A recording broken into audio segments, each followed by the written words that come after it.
5 days. After this, we will be in a position to formally name the victims in line with guidance from the coroner.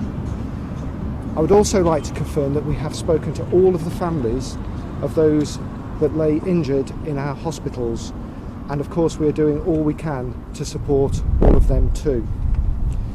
You will be aware that the level of activity in this investigation is intense and is continuing at a fast pace. We have made 3 further arrests in connection with attacks overnight, and this afternoon we entered an address in Manchester city centre using a controlled explosion. Officers are currently at the scene searching that address, but in order to execute that entry we did have to close a mainline railway line for a short period, but this now has reopened as we continue those searches. So that brings the total number of people in custody currently to 4. People across Greater Manchester will have seen a significant increase in the number of armed officers on mobile patrol and at static points across the city. We have been supported by forces from across the northwest and beyond, and this forms part of our well tried and tested plans for any major terrorist attack. Obviously, with the announcement from the Prime Minister last night of the increase in the threat level to critical, you will be aware that the military are supporting policing across the country under the codename Operation Tempora.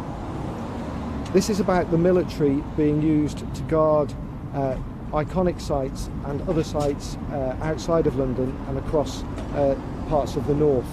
This frees up armed police officers to then give the police service capacity to deploy them to places like Manchester as part of our plans for keeping the country safe. What I would confirm is that there are no military personnel patrolling the streets of Greater Manchester, nor are there any plans for that to happen at this time. The armed police that is now available throughout the rest of the country is being used to supplement my armed officers here in Manchester, and in particular is enabling us to work to make sure that the planned Manchester Games and the 10K run go ahead this weekend. We obviously had significant plans in place with event organisers and Manchester City Council around those annual events.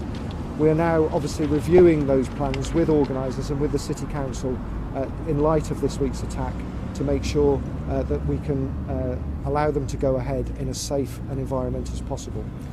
So I am happy to take a couple of questions at this point. Mr. Hopkins, have you found the bomb factory?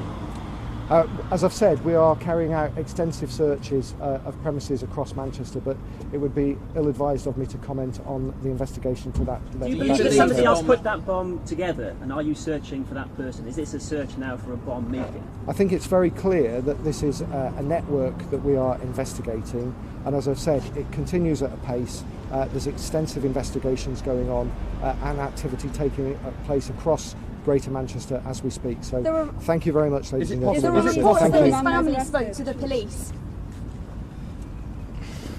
Why ask questions when you answer?